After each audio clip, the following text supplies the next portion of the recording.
Dunia terbalik. Saat sepak bola ukir sejarah, futsal Indonesia datang untuk menjajah. Dunia terperangah, Asia Tenggara terdiam, dan Eropa kini menoleh dengan rasa penasaran yang tak terbendung. Sebuah kekuatan baru dari Asia telah lahir, bukan hanya di satu cabang, tapi dua. Jika Anda berpikir kebangkitan sepak bola Indonesia hanyalah sebuah kebetulan, Anda salah besar.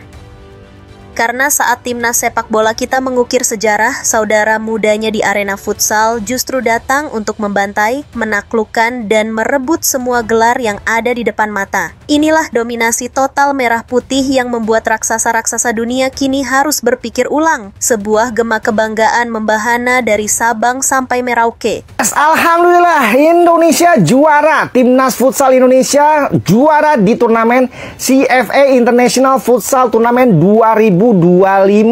Baru aja Dewa Rizky dan kawan-kawan mengalahkan Denmark dengan skor telak 4-2. Nama yang diturunkan di turnamen kali ini bukan yang biasa diturunkan sebagai starter atau tim inti, atau mungkin ini bisa dibilang tim B atau tim keduanya. Tapi masih ada pemain-pemain senior seperti Dewa Rizky. Meskipun begitu, kita berhasil menyapu bersih semua pertandingan yang diikuti oleh timnas Indonesia. Dan hasilnya luar biasa. Selamat kepada Timnas Futsal Indonesia yang berhasil menjadi juara di CFA International Futsal Tournament 2025 yang diadakan di China. Dan apa yang luar biasa, bukan hanya jadi juara, tapi Indonesia itu mengirimkan tim yang berbeda dengan tim yang akan mengikuti nanti Four Nations Cup yang akan diadakan di sini. Tim yang berbeda sekali lagi. Ya, artinya ini menunjukkan kedalaman squad yang dimiliki oleh futsal Indonesia ini sangat besar. Pemain-pemainnya pun berkualitas semua, banyak pemain muda di turnamen ini. Itu pun kita masih bisa jadi juara. Jadi apresiasi yang sebesar-besarnya untuk pelatih dan juga para pemain yang benar-benar, ya gue sih angkat 2 jempol ya. Lu baru kumpul, baru dibentuk tim ini, tim B lah ibaratnya, tiba-tiba bisa langsung jadi juara. Itu menunjukkan memang futsal kita, ekosistemnya itu sudah jauh berapa level, bahkan gue boleh fair di atas sepak bola. Itu nggak bisa dibantah. Oke, jadi selamat. Semoga nanti tim yang berbeda juga yang akan main di Four Nations sebagai persiapan nanti Piala Asia. SEA Games juga ada di akhir tahun, lalu Piala Asia 2026 nanti awal tahun Januari. Itu bisa semaksimal mungkin, dan bukan tidak mungkin Coach Soto akan mengambil beberapa pemain dari yang ikut CFA International Futsal Turnamen ini. Sedangkan tim A-nya akan mengikuti Futsal Four Nation Cup yang pertandingannya akan diikuti oleh 4 negara. Selain Indonesia ada Tanzania, Belanda, dan Latvia. Pertandingan pertama Indonesia akan menghadapi Tanzania pada tanggal 18 September. Kick-off-nya akan dimulai pukul 18.30. Sekali lagi, congrats untuk timnas futsal kita. Semoga bisa menular kebahagiaan dan prestasi ini ke timnas sepak bola kita, insya Allah. Komentarnya, sikat. Sebenarnya ada beberapa negara yang sudah kontak kita juga, bahkan dari kemarin-kemarin ya. Perancis sudah menyatakan mau datang ke Indonesia, bahkan tiketnya bayar sendiri, kira-kira gitu. Perancis sudah menyatakan. Belanda kemarin juga Pak Erick Thohir sampaikan pertemuan beliau dengan presiden dari KNVB juga sempat bicara futsal, dan dari Belanda juga tertarik tim futsalnya, timnas futsal Belanda untuk diadu sama Indonesia.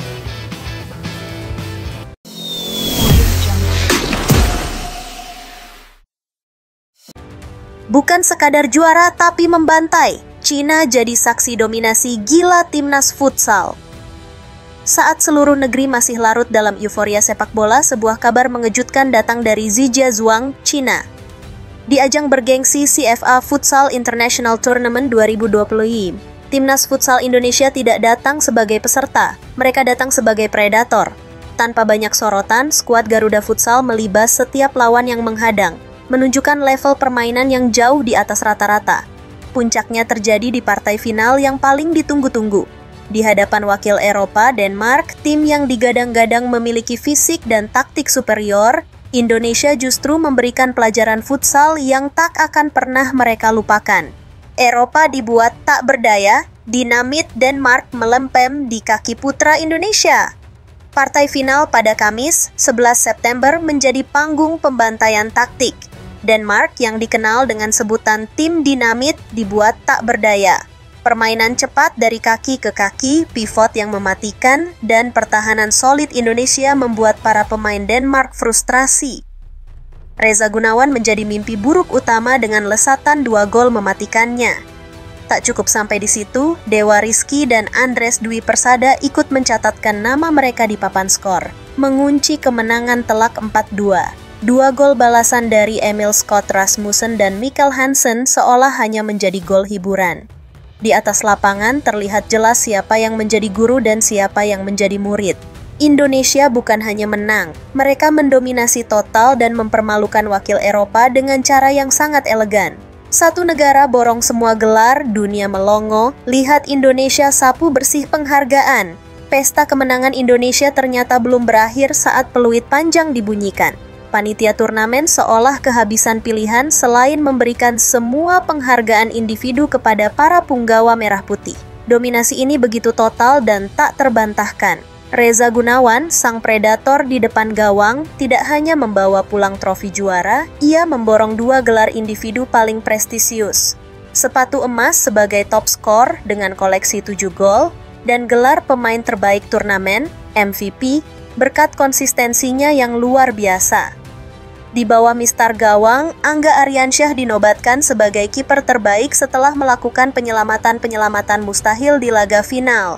Dan untuk menyempurnakan segalanya, gelar tim fair play pun disematkan kepada Indonesia. Bukti bahwa kita bisa bermain beringas namun tetap sportif. Sebuah sapu bersih yang mengirimkan pesan kuat ke seluruh dunia. Indonesia telah tiba, dunia terbalik, dulu belajar, kini raksasa Eropa mengemis ingin uji coba lawan Indonesia. Inilah bagian paling gilanya. Jika selama ini kita selalu mengagumi sepak bola Eropa dan berharap bisa menimba ilmu dari mereka, kini situasinya berbalik 180 derajat. Soal sepak bola 11 pemain, mungkin kita masih harus banyak belajar. Tapi soal futsal, Eropa kini yang harus belajar dari Indonesia. Kabar kemenangan dan dominasi total di Cina menyebar cepat ke benua biru. Federasi Futsal Indonesia (FFI) kini kebanjiran proposal. Tak tanggung-tanggung, negara-negara kuat seperti Prancis dan Belanda secara resmi melamar timnas futsal Indonesia untuk menggelar laga uji coba. Mereka penasaran, mereka ingin membongkar rahasia taktik dan kecepatan para pemain kita. Ini bukan lagi sekadar undangan, ini adalah sebuah pengakuan tertinggi dari mereka yang selama ini kita anggap sebagai kiblat olahraga. Belanda tak sabar, Indonesia siap jadi tuan rumah turnamen maut yang ditunggu-tunggu. Belanda, salah satu negara dengan tradisi futsal yang kuat di Eropa, menjadi yang paling serius. Mereka tidak hanya menginginkan satu laga uji coba. Federasi Futsal Belanda, KNVB, bahkan sudah mengagendakan sebuah mini turnamen internasional yang akan diselenggarakan di mana? Di Indonesia. Ya, Anda tidak salah dengar. Turnamen bertajuk Four Nation Cup ini direncanakan akan menjadi panggung bagi Indonesia untuk kembali menunjukkan tajinya di hadapan tim-tim kuat dunia di kandang sendiri. Mereka yang akan datang ke sini, mereka yang akan merasakan tekanan dari puluhan ribu supporter fanatik merah putih. Indonesia kini bukan lagi hanya menjadi tamu, kita adalah tuan rumah yang disegani dan ditakuti di peta futsal dunia. Ini baru permulaan, peta kekuatan dunia siap dirombak total oleh merah putih. Apa yang kita saksikan dalam beberapa waktu terakhir bukanlah sebuah anomali atau keberuntungan sesaat. Ini adalah buah dari kerja keras, sistem yang mulai berjalan, dan mentalitas pemenang yang tertanam di dada para atlet. Dari lapangan hijau hingga lapangan futsal, nama Indonesia kini kembali menggema dengan lantang. Sejarah di kualifikasi Piala Dunia adalah pembuka jalan, dan gelar juara serta dominasi total di CFA Futsal Tournament adalah penegasannya. Eropa kini melirik kita bukan dengan sebelah mata, tapi dengan kekaguman dan rasa hormat. Bersiaplah, karena ini baru permulaan. Gelombang merah putih siap merombak total peta kekuatan olahraga dunia. Bagaimana menurut Anda? Apakah ini pertanda kebangkitan total olahraga Indonesia? Siapa lagi yang menurut Anda pantas dipanggil untuk turnamen Four Nation Cup di Indonesia? Tuliskan pendapat kalian di kolom komentar. Jangan lupa untuk like, share, dan subscribe agar tidak ketinggalan berita-berita membanggakan lainnya dari Merah Putih. Sampai jumpa. Jayalah Indonesia!